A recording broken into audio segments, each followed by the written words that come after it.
I'll be sitting when the evening comes, watching the Well, ships those lazy, roll. hazy days of summer sitting on the dock of the bay or boat or patio somewhere, they aren't over yet. I'm actually not sure they even started this year, did they? Kasie Savage joins us now with some amazing end of holiday season cocktails. I'm always game for something new. So what have you got for us, Kasie? I don't even like the thought of end of summer because you know that saying, life is what happens while you're busy making other plans. Mm-hmm. Summer is what happened while I was busy checking the forecast. That's what happened. I know. And now I'm like, and drying out your umbrella? Yeah, what happened to summer? Anyway, it's time to elevate that end of summer experience. So many of us, and guilty, we're kind of a little too basic when it comes to entertaining our guests, and it's just beer or wine, but really there is an entire world of amazing cocktails out there. And I think there's an intimidation factor where you think, I think I'll stick with, a glass of rosé when the guests come over because I'm not quite sure what to do or what to make.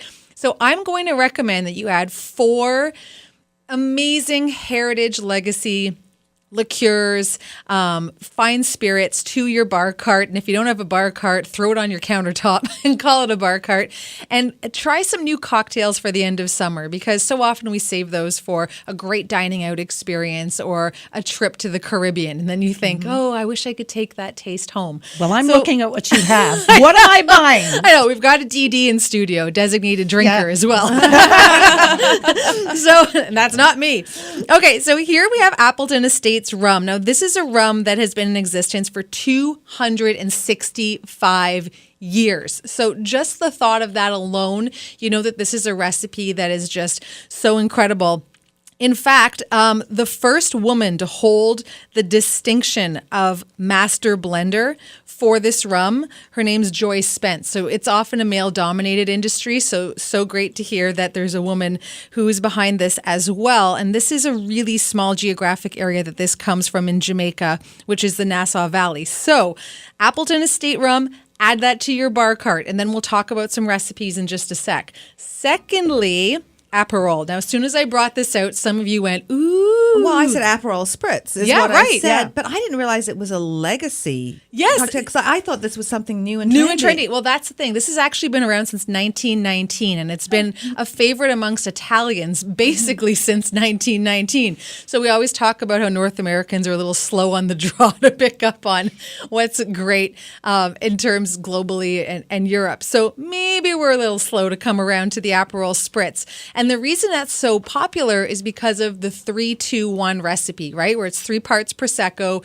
2 parts Aperol, a splash of soda, and then you can put a little orange wedge on the side. So add Aperol to your bar cart, and you'll see why in just a sec.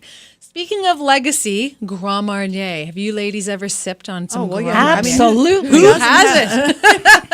Who hasn't? So Grand Marnier is a unique combination, 51% of the finest cognacs, all natural Caribbean orange liqueur, and it's been in over 150 countries since 1880. 1880. So add your Grand Marnier to the cart as well. Okay, let's talk Canadian because I always love promoting great Canadian brands. 40 Creek Whiskey is a Canadian whiskey that is award-winning, multi-award-winning, internationally recognized, and the fastest-growing whiskey brand in over 70 years in Canada. So put these 4 all together, and you've got some amazing combinations. So who's ready to sample? We've got Joy's Cocktail right here. I've pre-mixed it. I pour it into a glass. And I will provide these recipes for you, ladies. It's Appleton Estate rum, ginger ale, a slice of orange, and some bitters. Secondly, I'm going to make the Grand Tonic. That's with your Grand Marnier tonic water, orange slices, and grapes. How cool is that? Pour it in, nice and refreshing, always over ice. You could probably also freeze the grapes. Freeze the grapes and use those in lieu of the ice cubes. Yeah, so then you don't end up with a diluted drink. I'm planning on drinking this quickly. That's why I don't have to worry. Some of us don't have to worry about melting ice because we've had that kind of a summer. Then 40 Creek. This is called the Welder, and this is cool because this recipe uses the 40 Creek whiskey and the Aperol. So we're talking about 1.5 ounces of the whiskey, half an ounce of the Aperol, some lemon juice, and some chili syrup as well. So can spicy. I pass these along to, let me pass this along. Who's our designated drinker here? Well, you're the whiskey.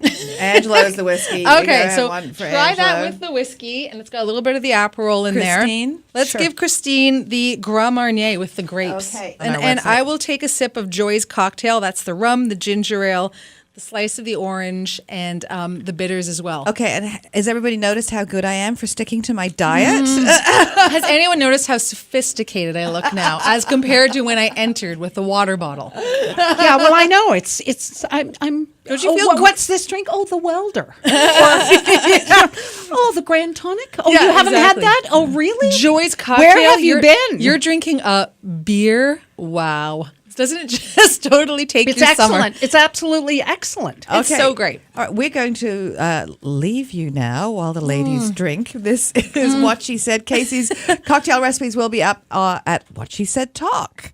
We'll be right back.